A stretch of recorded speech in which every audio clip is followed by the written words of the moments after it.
What's up, guys? It's Ian here, coach of your Ladner Lanturn, bringing you guys our Week 7 match against, of the UPBA against Coach Jed and the Adelaide Redraks.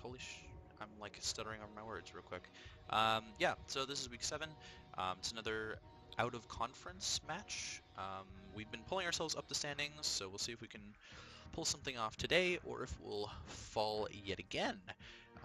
Let's run through Jed's team real quick here. So he has Salamence, Circuitry, Tentacruel, Ninetales, Alola, Sandslash, Rapidash, Flygon, Metagross, Buzzwole, Celebi, and Mega Aerodactyl.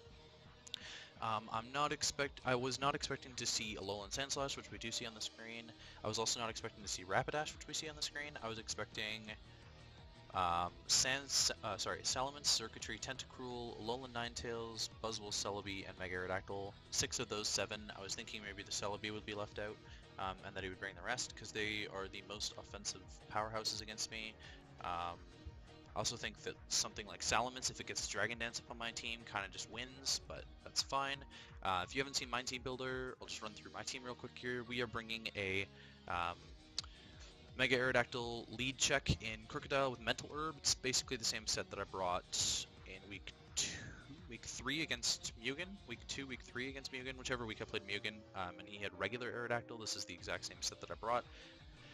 We're bringing Choice Scarf, Kieran Black. We're bringing 4 attacks, AV, and Fernape.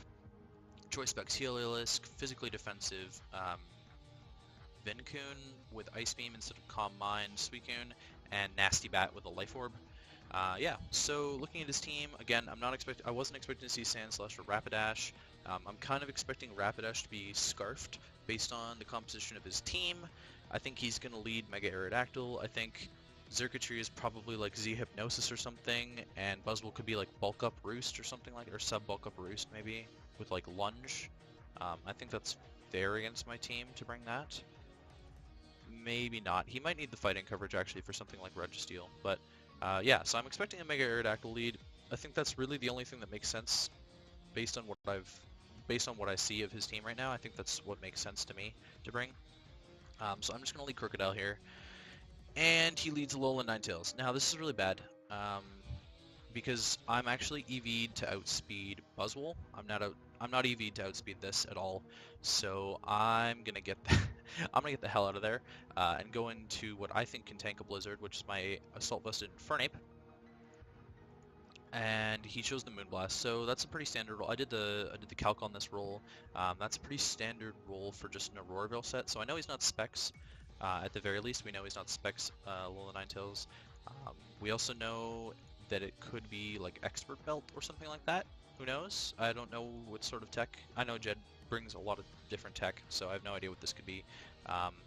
I am fairly safe to click Flare Blitz against this thing, but I think his switch into a Flare Blitz is Flash Fire Rapidash, so I'm going to click the Earthquake. I don't know what was happening here. I thought it was pretty safe to click Earthquake, thinking that Rapidash was a switch into Infernape.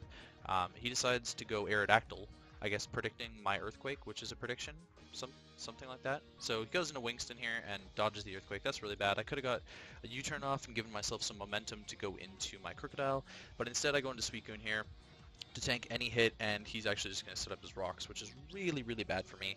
At this point, I know he can't really touch me, so I'm just going to click Scald, and he's going to go back into Alolan Ninetales. Alolan Ninetales does not really take that very well, to be completely honest with you, and I'm at full health. I can take 1 Freeze Dry. He does Nasty Plot up. I can still take a Freeze Dry, so I'm going to get the Skull off here. And now I'm going to click Rest. So I will be asleep, and it will be down to RNG, but I'm living the Freeze Dry, and I'm back up at full. I can go into my Crobat here. That's the only thing I can really take a hit with, and then I can go to Kieran Black and Revenge Kill this thing real quick. So I go into KB, and I'm just going to click Fusion Bolt, because that's actually the only thing that kills this thing, and he sacks off Mega Aerodactyl. So Mega Air is down, which is really good, and then Alola Ninetales comes out, I guess, just to set up the Hail again. If you've been following, you'll note that the Hail ended after 5 turns, so we know he's not Icy Rock either. So I'm not super scared of this Alolan Sandslash, but I'm kind of scared, so I go into my Suicune, which is what I was keeping around for this thing. And Earthquake, that crit did 26. Suicune's so bulky, or Alolan Sandslash just sucks. I'm not entirely sure which.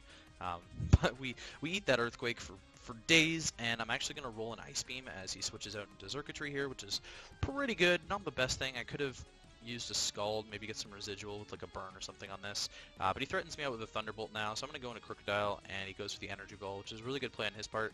It would have probably killed the Suicune too. I'm not thrilled about giving him a Beast Boost, but I can go into my something for free here, Infernape for free here, and click Earthquake, which is going to 2-hit KO this Sandslash, and his Hail's down anyway, so he won't outspeed me. So now it's 3-4, I'm feeling good. Right here was a misplay on my part. This is pretty much the biggest misplay of the entire game. Again, I was expecting him to be Scarfed, so I thought he was going to click like Wild Charge. I really shouldn't have been scared of that, because if he clicks Wild Charge right there, then I can go into Heliolisk for free afterwards, and I kind of just win the game with Choice Specs Heliolisk. But instead I go into my Suicune, and he sets up an Agility. From here he's going to Baton Pass into Xurkitree, and Xurkitree is actually just going to clean my team. There's a couple of rolls that I'll talk about real quick, but the game is pretty much over now. He does win the game. Getting Ice Beam on that again is kind of bad, because Scald would have done more. I go into Heliolisk here thinking I can take a Thunderbolt, which I do. I can actually take another Thunderbolt, and I think I can get... I can take another Thunderbolt, and then I can clean sweep with my own Thunderbolt. So that's what I click here. Unfortunately, he does have the HP... Well, what I thought was HP Fire, but is actually HP Ground. Then I go into Kieran Black here. It's a roll for me to live a Thunderbolt from here. No, I live a Thunderbolt from here. At +1, he's only doing... how much is it? +1, he's doing 49, I think, max. And so Kieran Black can win the game too. Unfortunately, he shows the Dazzling Gleam. I didn't even know that Xurkitree got Dazzling Gleam, to be completely honest. That's really good coverage. And then I go Infernape, and we see that this is actually Hidden Power Ground, because it does super effective damage to my Infernape. And then I go Suicune, and I died with Thunderbolt. So the Speed Pass into Xurkitree was a really good strat this week. I didn't see it coming.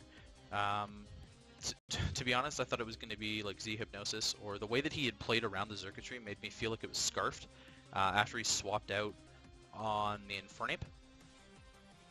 It really made me feel like it was Scarfed, because he, I thought he had locked himself in Energy Ball. I don't know. It was kind of an interesting game. I'm not really salty at all, to be completely honest. I'm kind of mad at myself because I made a couple of misplays. Realistically, I should have led Heliolisk. I was thinking of leading Heliolisk and just getting a Choice Specs Volt Switch off turn 1. Because he didn't bring Flygon, I think Heliolisk was the proper lead option. I just was scared because Mega Aerodactyl would outspeed and would click Earthquake. I mean, he might have just assumed that I was Scarf turn 1 though, and then I get a huge hit with Volt Switch off. So I think that was probably a mistake actually, because he definitely would have thought that I was Scarfed if I led with Heliolisk. 100% of the time I'm Scarfed there, because I know that he's got Mega Aerodactyl, right? And so he knows that Mega Aerodactyl outspeeds Heliolisk once I'm Scarfed. So that doesn't make any sense. I should have led Heliolisk, so that's mistake 1, I should have led Heliolisk. Mistake 2, I should have sacked Infernape to Rapidash. I thought it was worthwhile to keep around for the Buzzwole, but Kieran Black dealt with the Buzzwole well enough, I guess. Bringing Crobat was a mistake, I guess. I brought Crobat only to deal with the Buzzwole, and Crobat ended up just being a sack. So I should have brought like Piloswine, I think, to deal with the Xurkitree a little bit better. I'm not sure how well Piloswine took an Energy Ball, but I think it's safe to say that Piloswine probably dealt with the Xurkitree a little bit better than the team that I brought. I wasn't too scared of Xurkitree, to be honest, in my prep, but maybe I should have been a little bit more scared of Xurkitree, especially with Crocodile. So I EV'd Crocodile to outspeed Buzzwole, which is a base 79 speed tier, when I could have EV'd to outspeed Xurkitree right away, which would have been... I think I would have played around it a little bit better if I could have actually outsped a max speed Xurkitree with Crocodile. Who knows? Game's over now, so GG's to Jed and the Adelaide my god, sorry, I was watching Bill Standish's video. The Adelaide Redraks. And next week we take on Coach Manamats and the Tennessee Tyrannotars. This is an inter-conference battle. Before this game, we were tied with Mano, but he had 2 differential points on us, so I kind of have to count on him losing this week as well now, by at least the same margin as I did, which was a 3-0, so that he can, so that we're actually in a good position against him. Mano's got a really scary team, so I got to watch out for that. And yeah, I've got exams coming up and stuff, so I'm not sure how well I'll be able to prep for my next matches. The dream of the 6-0 week this week dies today. dies with this. I won my match earlier today and then lost this one, so that's fine. And yeah, I guess I will see you guys for our Week 8 Team Builder against Mano.